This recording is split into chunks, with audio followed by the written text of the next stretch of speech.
Hey, everybody. Welcome to the Context Machine, episode 617. Jeff, if I'm not mistaken, I believe that means that we are now celebrating our 42nd year of making a show.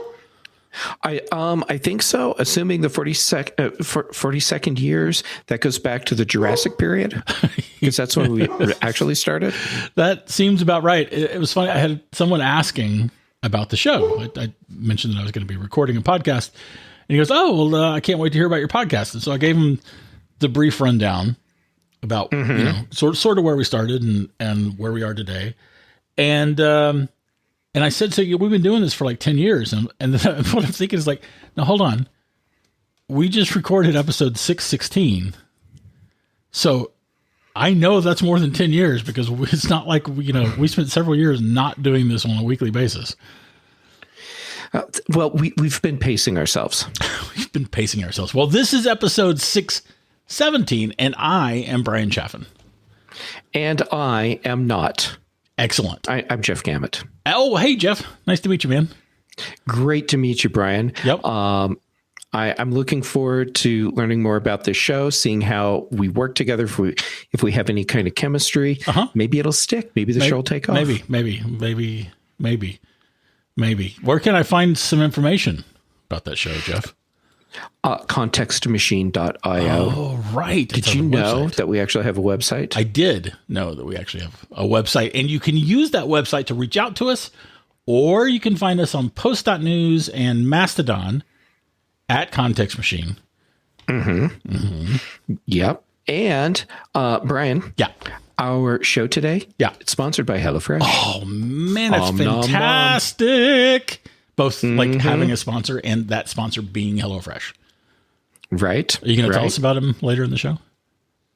I will, but it was going to be a surprise. So thanks for the spoiler. Well, that's kind of how I roll. By the way, still looking for an invitation to Blue Sky. So if you have an invite that you can share with me or Jeff, preferably me, you can give Bryan first crack at it. That's fair. Well, you're having fun on Mastodon. It's true. I do want to check out Blue Sky. I want to check it out. That's it. I want to check it out. And you can send that invite to contextmachinepodcast@gmail.com. Yes. And someone will check it. If you have two, well, actually, if I get an invite, I'll share one with Jeff, or you could, if you prefer, I get it. If you prefer that Jeff get it, maybe he will share his then invite with me. Maybe. We'll see.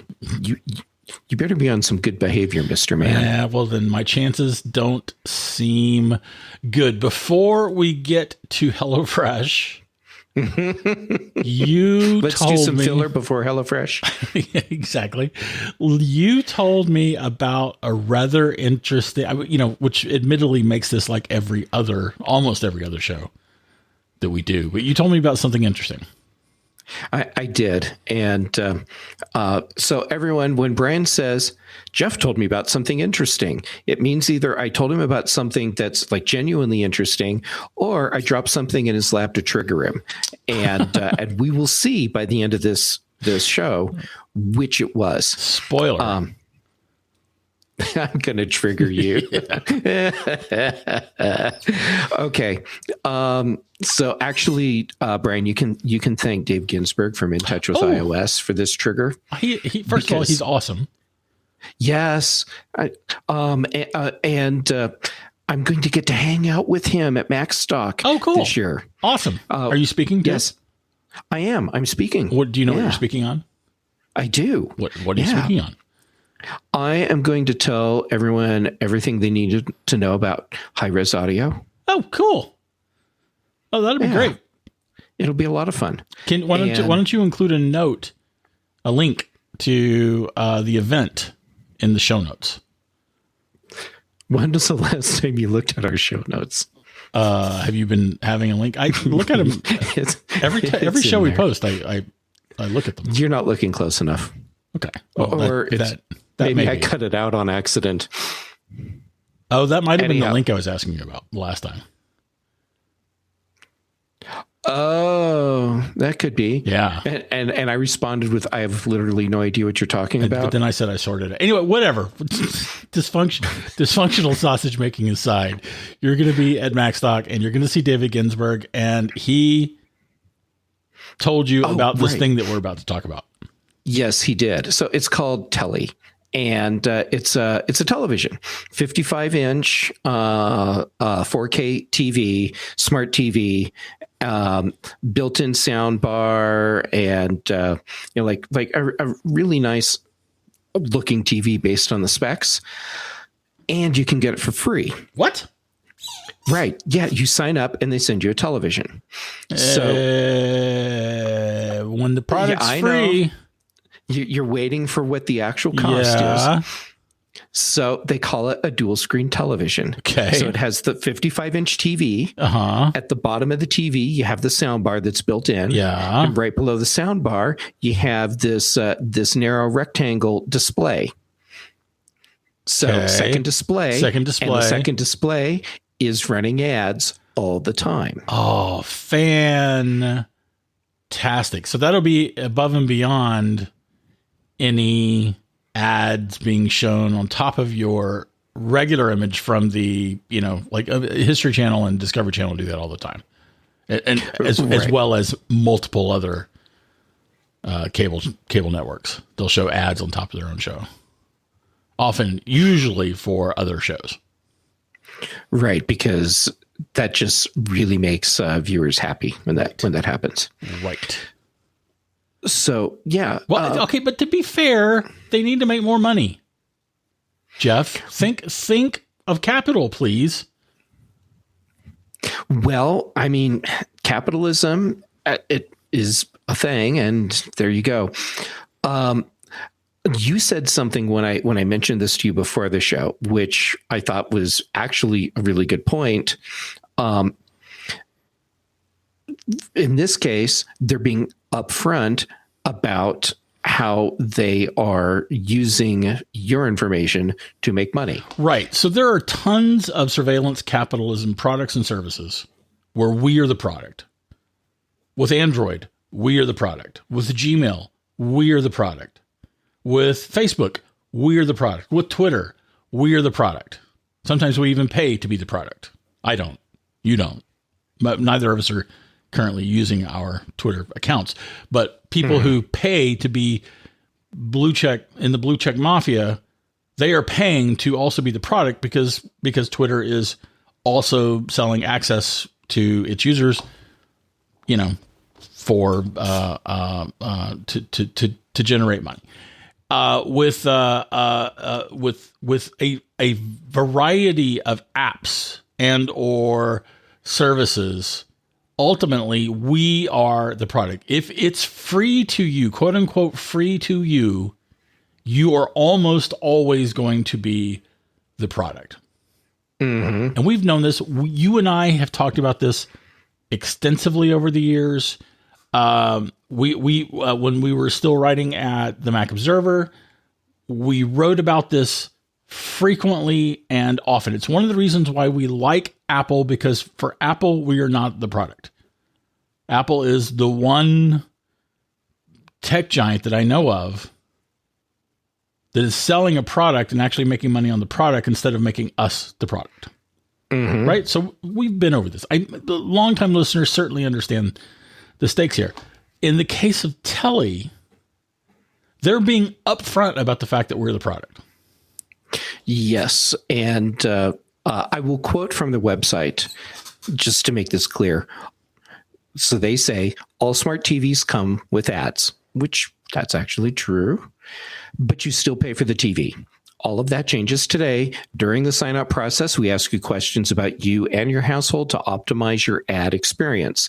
Brands, in turn, pay for the non-intrusive ad on the smart screen, and that's how you get Telly free. That non-intrusive being their terminology.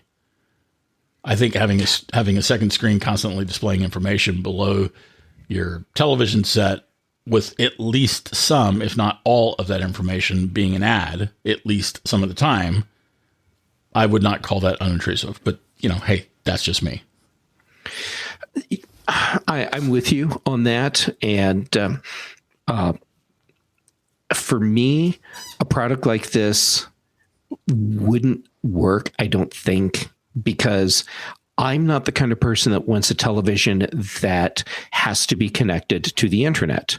I want a television that's just a television.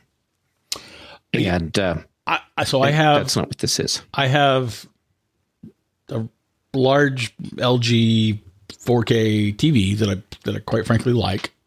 Mm-hmm. And it's a smart TV, and I never connected it to the internet. And that's great. So you're using your TV the way I use my TV, as a television, as a display for whatever other device is actually showing or feeding me content. And for me, I choose that to be an Apple TV. Same. And but if I had a Roku or God forbid I had a Chrome Stick or whatever they call those, or a Fireball, I don't know, whatever Amazon calls its product. If I had one of those, I'd be switching between them or whatever, but I am not using the apps on the TV. The only app I've used on the TV was the settings to turn off motion smoothing. Good. The soap opera. Good. Effect. Yeah. Which I loathe the soap opera effect. It really drives me bananas. Well, it really messes up your image because it's reprocessing the whole thing, and motion smoothing, not blurring. Motion smoothing is what they call it. Yeah, I knew what you meant. Yeah, it was designed, by the way, for those who were curious. Motion smoothing was designed to make fast moving images not be so jarring, which they are on OLED TVs in particular. Right, LCD TVs, right? If there's a lot of action, like the image is changing a lot and it's changing fast, it is not smooth. And motion smoothing was intended to basically correct that. And the problem is that it corrects it in a way that makes everything look like it was recorded on a video recorder, a camcorder, like a soap opera. Yeah. It takes all the data that comes into your television, the video stream, whatever the source, and it completely reprocesses it with its own chip in the television and displays that to you. And most TVs come with this activated these days. And yeah, they come with a lot of stuff activated that needs to be turned off. And a whole lot of folks don't care, and that's fine. I care. I change it. If you were curious about turning it off on your TV, the best way to figure out how is to Google, be the product, Google the name of your TV and turn off motion smoothing. And along with that, you'll find probably a checklist of all the other settings that you should go and change, so that you have an image that looks accurate, as opposed to this crazy, super blown out image that you get straight from the factory. Right. A lot of TVs now, they actually have a single setting that you can choose, and it will fix all of it. It's so anyhow, go and check. Brian's right. Go and check. So my point is that's the only app that I use on my smart TV. Everything else goes through my Apple TV. I choose to do that. A whole lot of people are not going to choose to do that. They're probably going to be something like Roku or Chromecast based, or they're going to even use the apps on their TV. You can get Apple TV, for instance. My LG TV has an Apple TV app, but if I use it, I'm going through LG, and I don't want to do that. I know so many people with smart TVs who use just the built-in apps because it's easy. It's convenient. It's right there. Yeah, it's just right there. And all the services that you're going to sign up for, all you have to do is log in. You use a single remote, and which is a big thing. And that's it. You're just done. And I totally get why a lot of people love having smart TVs and using the built-in apps. For me, it's just not the way I consume my content. I don't need a smart TV. Right. So here is this TV taking that about 15 steps further. So they're not only providing convenient apps for you, read from the terms of service for us. Oh, sure. I mean, they're pretty clear about what's expected of you when you get the TV, because you are getting it for free. And so, of course, you're agreeing to... Hold on, Jeff. You said they're pretty clear about what they expect. I would actually say they're pretty clear about what they're demanding, insisting on. That's fair. Okay. Although they do give you an option to opt out. But... Really? Yes, but if you opt out, that means that you have to send the television back. And if you don't, they have your credit card on file and they will charge you for a television. Right. And I will even say right up front that I am confident that a lot of people would be happy to take them up on this. I think so. And I think there's a lot of people that will be very excited to have this TV.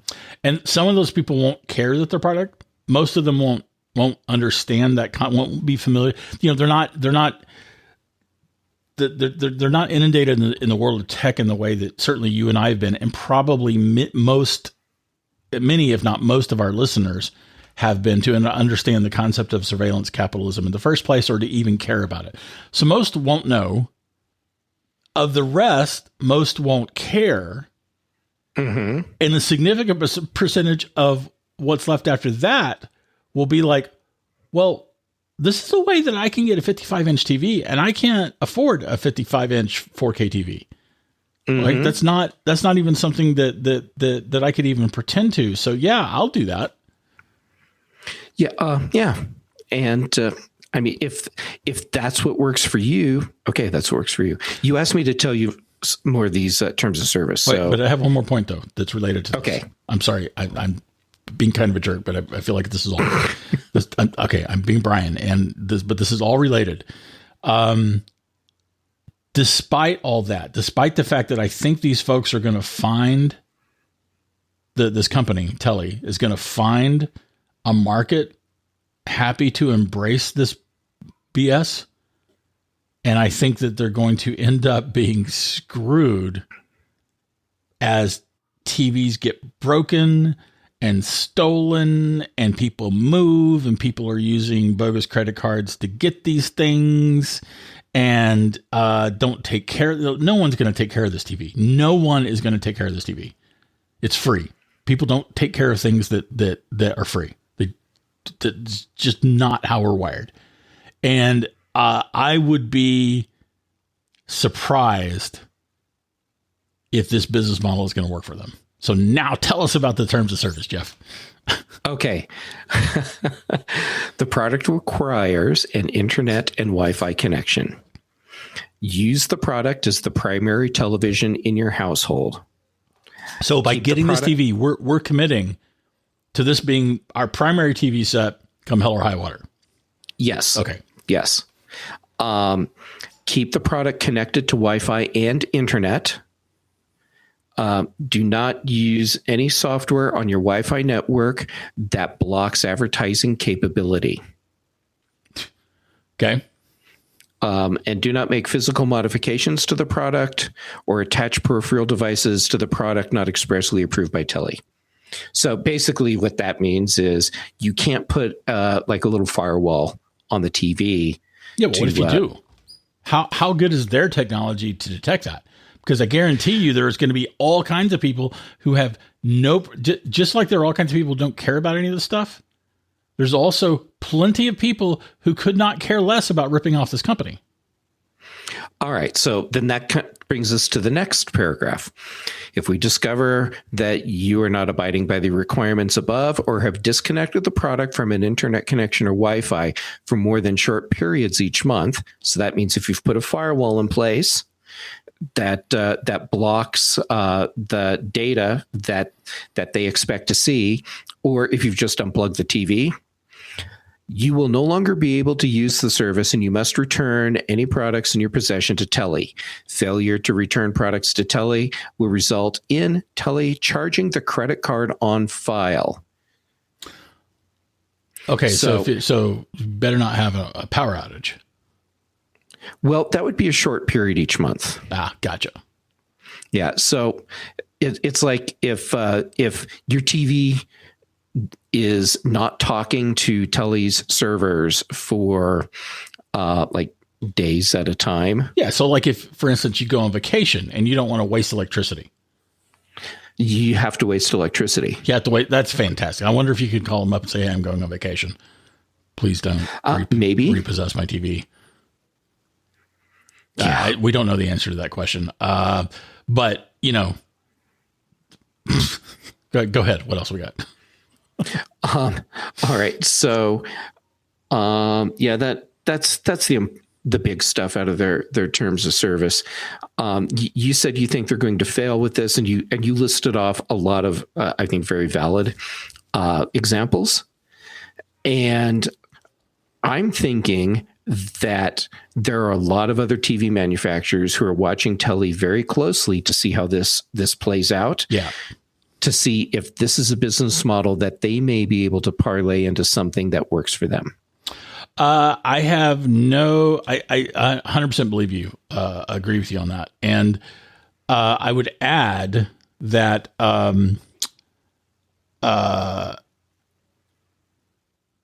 if this becomes big enough, someone will make and probably sell or at least give away software that blocks the ads, but then still allows the checking data.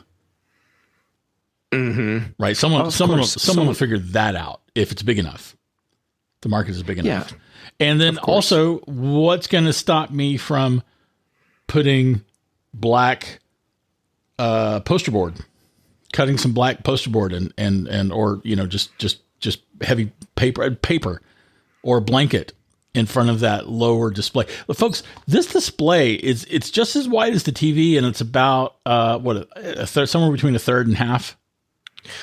No, it's more like a quarter. Okay, so a quarter as tall as the TV itself, and it's another display hanging beneath your TV image that's always going to be on, distracting you with data and or ads on all the time. And you didn't find that other thing, did you? No, I can't find the other thing that I saw that led me to believe that if you're not watching television, that the main big display can start showing ads too. But I'm sure I saw something about that in the terms somewhere, and I can't find it now. Okay, so we don't know whether or not that's true. Listen, before we go any further on this, before we continue to poop talk it, can you tell us about HelloFresh? I can, because I'm hungry. So here's the deal, everyone. HelloFresh is sponsoring us this week, and we're so happy about that. So what HelloFresh does is they get you farm fresh, pre-portioned ingredients and everything you need, the recipes, all of that to make really great meals. And it just shows up on your door. You have all of your meals and you make them, and they taste really good. And they do more than just their dinners. They have like 40 weekly recipes that you can choose from. And then they have like 100 other items that you can use to round out your whole order. So you can add in like snacks and lunches and desserts and just the stuff that you want to keep in your pantry all the time. And it just shows up on your porch. You even get to choose the day that you want your delivery to show up. And all the stuff comes pre-portioned. Pre-portioned. Yep. It's all like portioned out in bags and everything. You might have to do some shopping for some things, which is totally fine. But it's all right there for you. Bryan, one of the things that I love about this is that I don't have to do the thing that I otherwise have to do, which is go to the grocery store or 3 grocery stores trying to find that one ingredient that I need to complete my recipe. Yeah. And it's because everything you need is included. And for me, the salt, pepper, I think butter, and olive oil. So but everything else is included in the shipment. It's just like here's your meal, fix it. It's great. Yeah, it's great. I did a curry with my last order. It was a chicken curry. Absolutely loved it. And I love that they can accommodate dietary restrictions. Like I have a dairy allergy. Right. It was super easy for me to get all my meals without dairy. And they do that for they basically can cater towards a variety of dietary restrictions. Yes, it's really great. And it was a thing that was frustrating for me long ago when I was trying to look at different services for this. They didn't accommodate that, but HelloFresh does. And so that's just super awesome. So Bryan, here's what everyone needs to do. Yeah. They need to go to HelloFresh.com/context16 and use the code context16 for 16 free meals plus free shipping. That's HelloFresh.com/context16 and then use the code context16, get those 16 free meals. That's for our free listeners. shipping. That's for our listeners. Yes. That's cool. Yeah. So yes, please, everyone go check it out. Get some great food, some awesome meals, and have a great dinner. And thank you, HelloFresh. Yes, thank you very much. We very much appreciate them sponsoring us, and we would like for you, our gentle listeners, our dear listeners, to check them out too. Yes, please. Okay, so back to Telly. Yes, your favorite television. Yeah, not at all my favorite television. I would never in a million years do this. I realize that to many people, I am privileged enough to be able to say that. I would never do this. And being in that position is very much a privilege, and I'm very cognizant of that. However, I feel very strongly about it. I would never do this. If I had if my life fell upside down, I wouldn't do this. I'd rather do without TV. Yeah, I can appreciate that and respect that. So I was saying, what's to prevent people from covering up that bottom display? And my guess, I don't see anything in here about that. But it wouldn't surprise me if there's like a light sensor or some sort of sensor in that bottom display that can tell if it's covered, like maybe a motion sensor. Yeah, you know something. what I would do is I would take I do one of the infrared detecting methods using your iPhone. Oh, sure, yeah. Or if you have or a camera detector, yes, which you can pick up super cheap. Another thing, if you have a like a little security webcam thing in your house, like I have a couple Wise cameras, and put them in night mode, right? And infrared shows up just bright white. So yeah, definitely, yeah, and but here's another place where I think they're going to get screwed. Is people are not going to return these when they have to, or if they do, they're going to do it. I mean, like these things are going to be wrecked. And who's going to be? Are they going to send a box out? Like, okay, you have to return your TV now, and we're having a box delivered to you, like kind of like Apple does for trade-ins or repairs, right?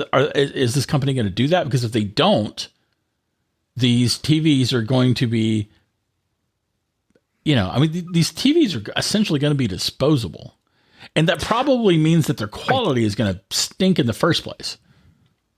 I would love to see one of these in action. Yeah. Just so that I can look at the display, hear the speakers. They say it's like really good audio. Of course, they say that. But I imagine that it's probably substantially better audio than most TVs have out the box.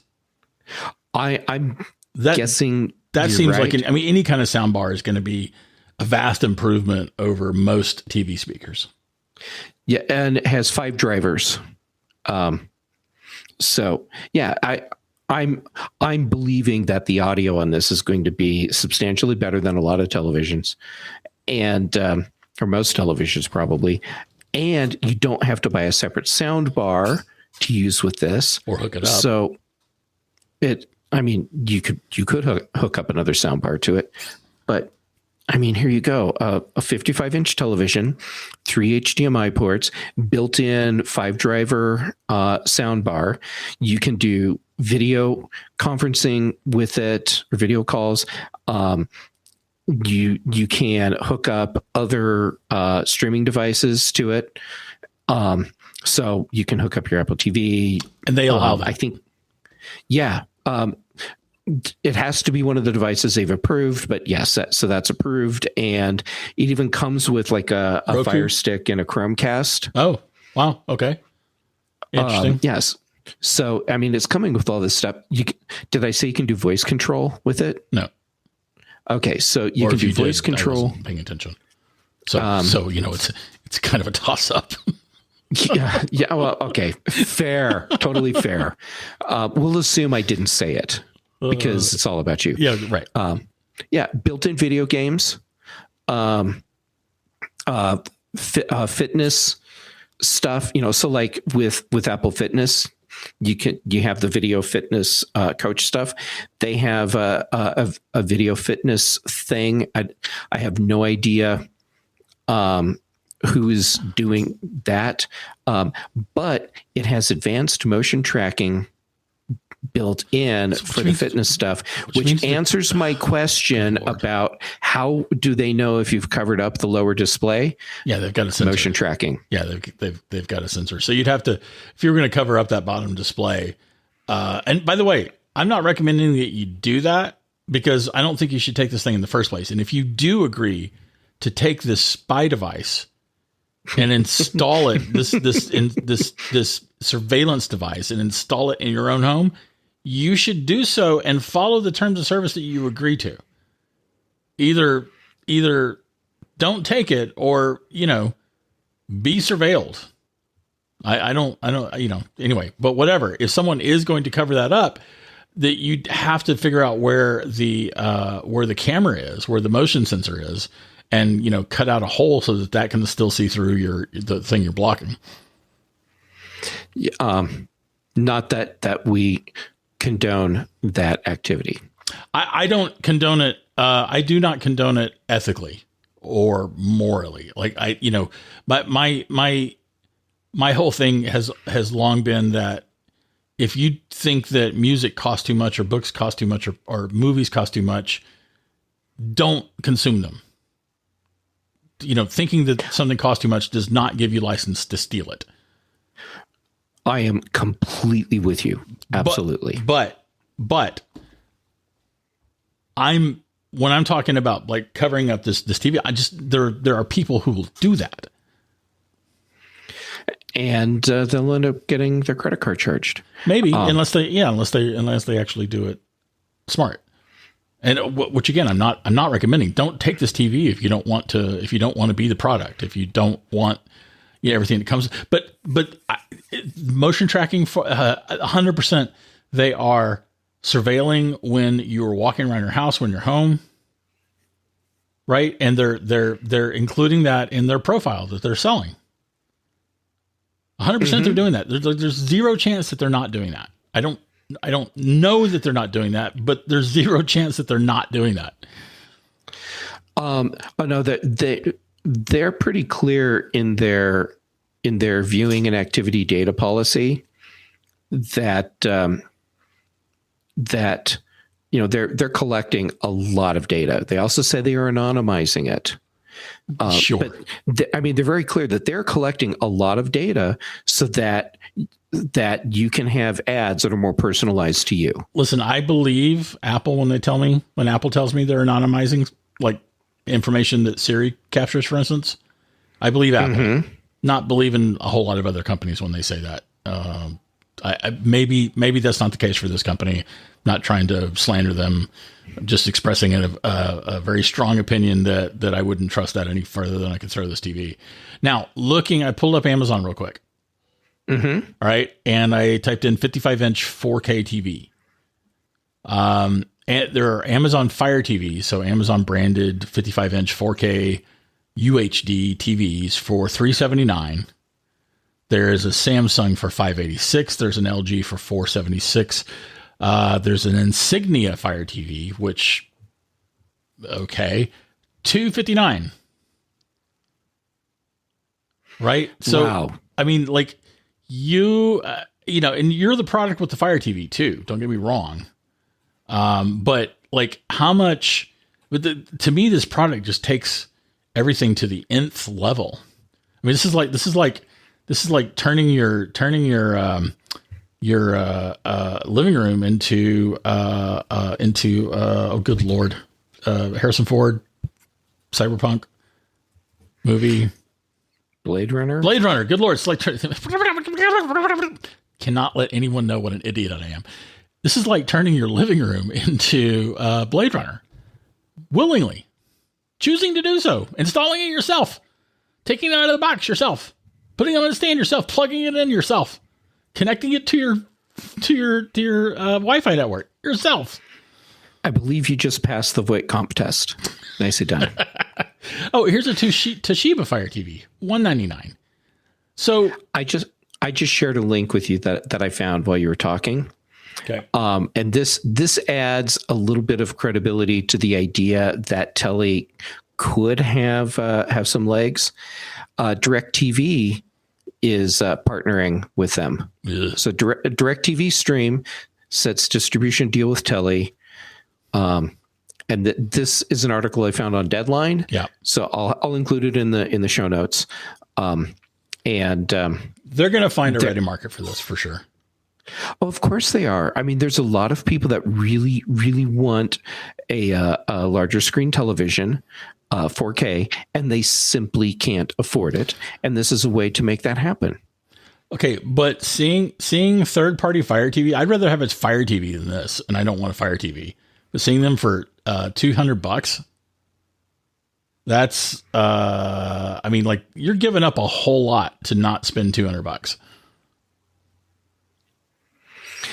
But if you don't have $200, that's true. There are plenty of folks who don't have $200. Again, I'm living. All of my opinions here are being espoused from a fairly privileged position at this point, and I am not cognizant of that. But you're giving up a whole lot for $200. And these, anyway, I call this a nightmare product. This is how in my book I wrote it to be. This is my science fiction novel. Still trying to get an agent. Been working on it for a long time. Long-time listeners have heard it mentioned plenty of times. My future world. The story is the first book is set in 2139 or 2138. I forget which. And I very much designed my future world to be a functional dystopia. So like we see everything from the characters' eyes, not ours. And the characters just deal with things that I personally find nightmarish. The constant surveillance being chief among them. And but the characters never make a really big deal about it because I don't think they would. It's like you get used to what is. Right? People in London don't go around talking about the fact that it's the most heavily surveilled city on the planet, at least outside China. Right?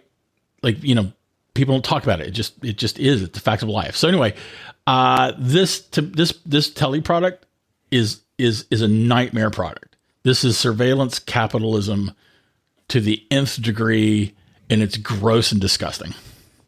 I don't like it. So I'm going to drop a couple more triggers for you. Excellent. Yeah.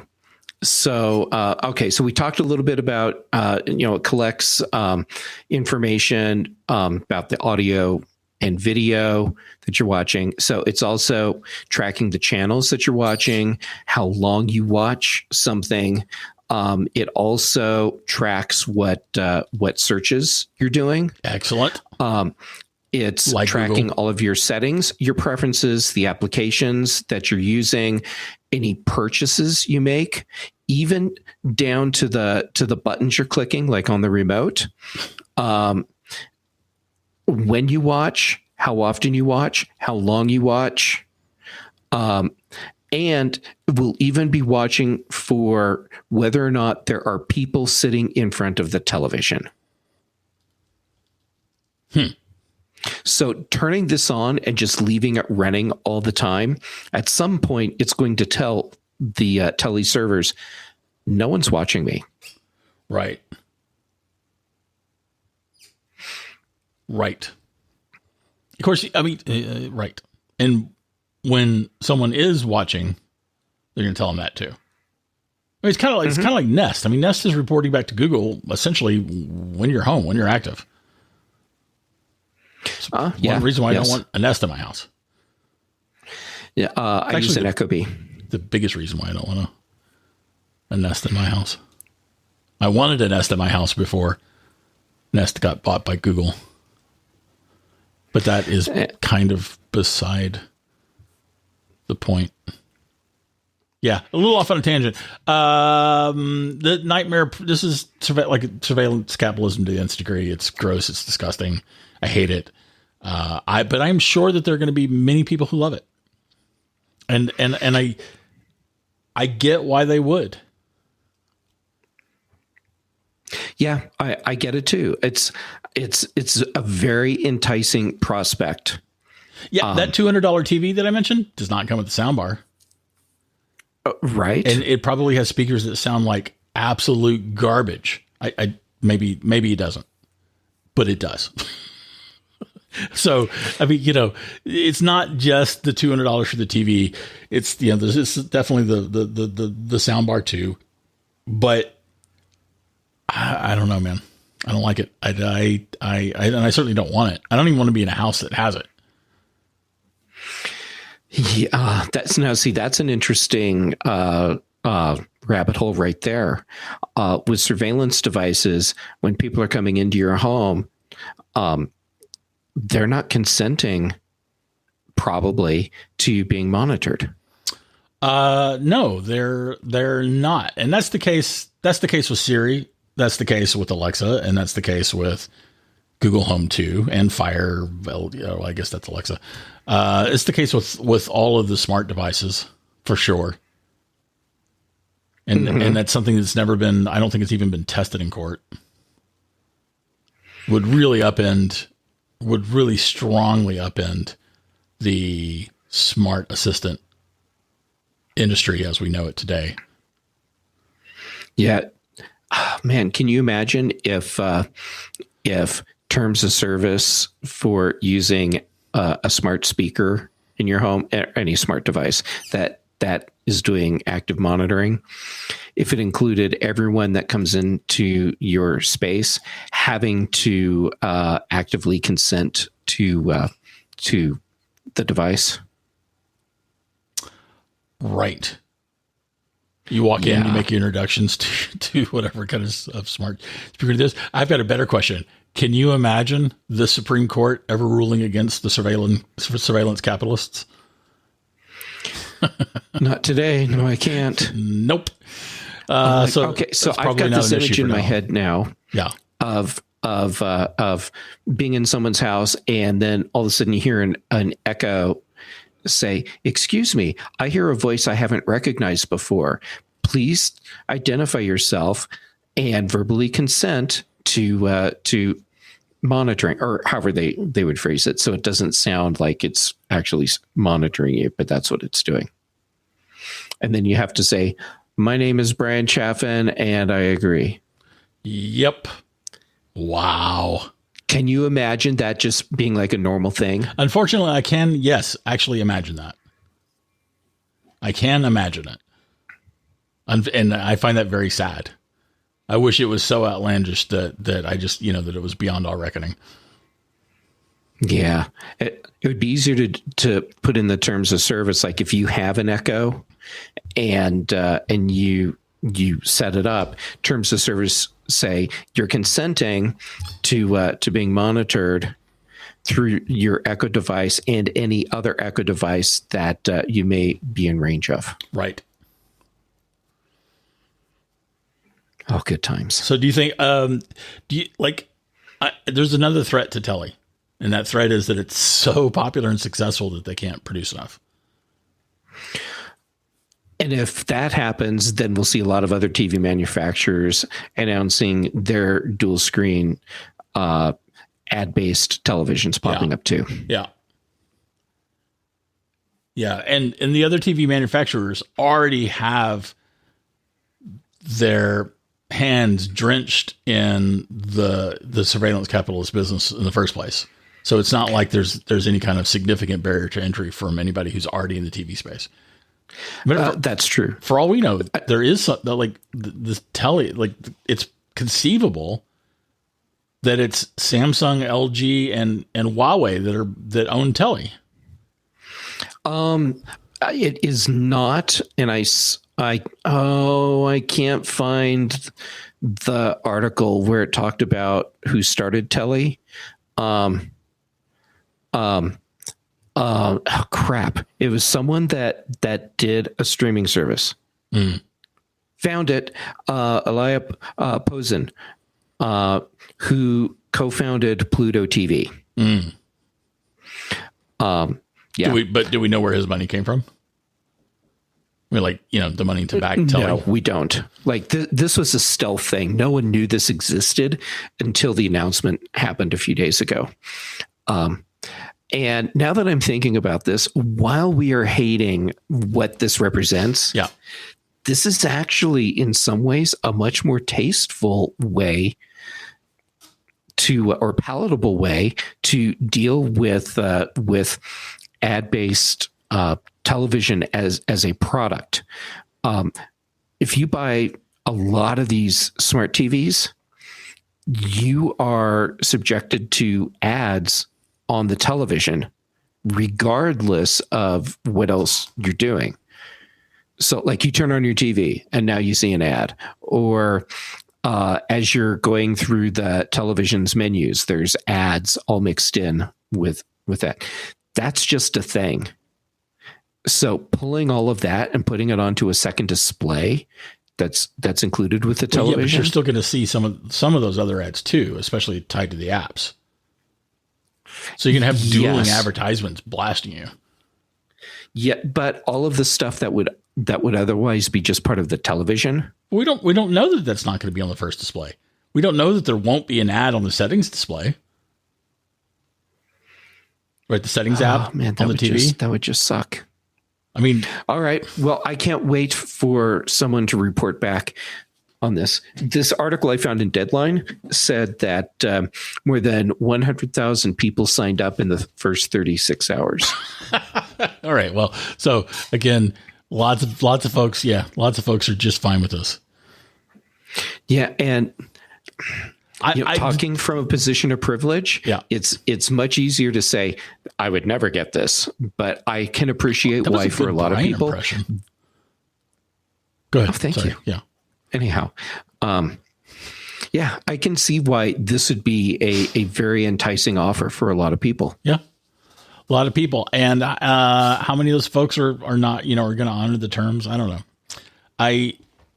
This is a business model with a lot of risk for the company, because there's like a lot of product going out for a penny of revenues coming in. Yeah, but if they've got deals already in place, like this DirecTV Stream deal, yeah, that's true. I mean, there's money behind this project, and I mean, it may totally crash and burn, but there are people out there that are thinking that this is a viable business model. There or at least one worth trying. One worth trying for sure. Yeah. Listen, folks, let us know what you think.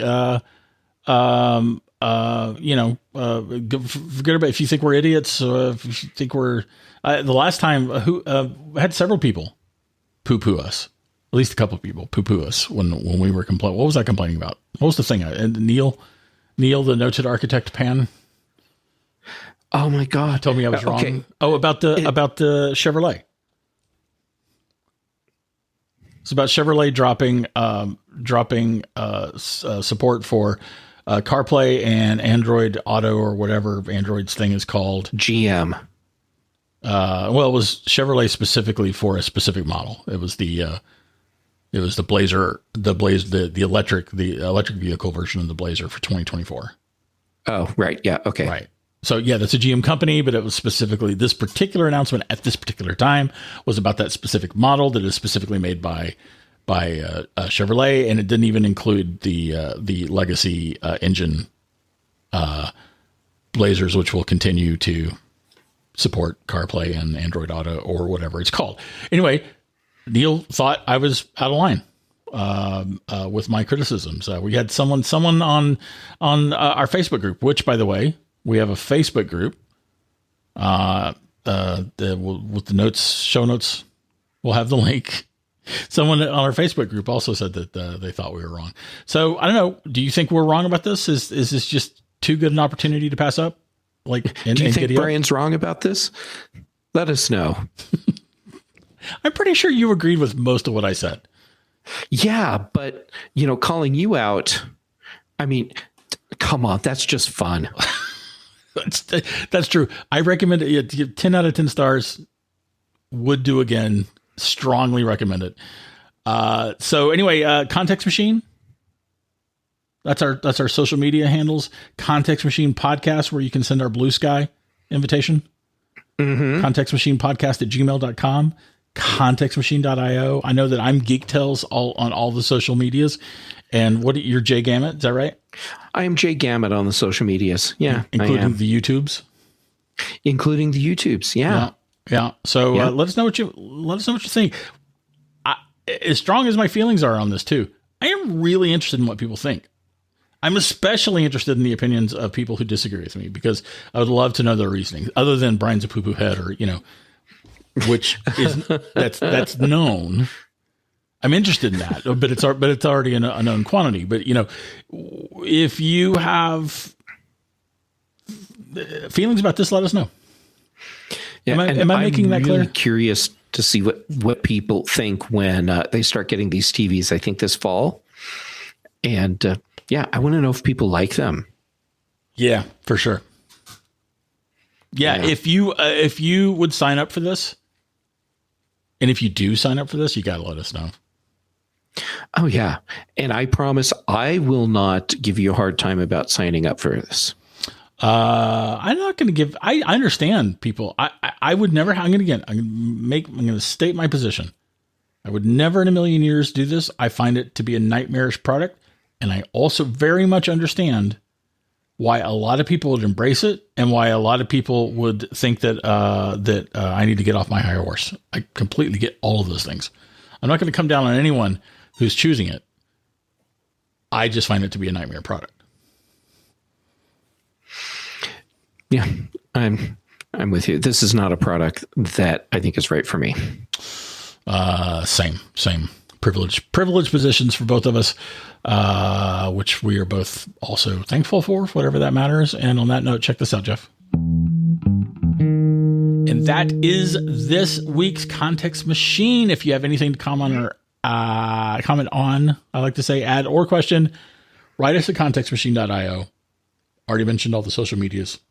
Our bandwidth is provided by CashFly. The bass is by Dr. Boom, recorded just for us. And who is our sponsor this week, Jeff?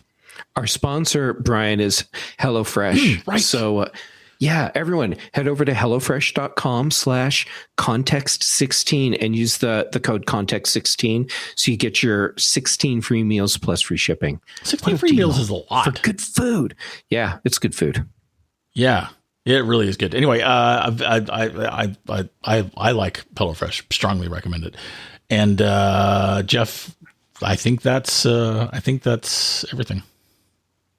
Yeah.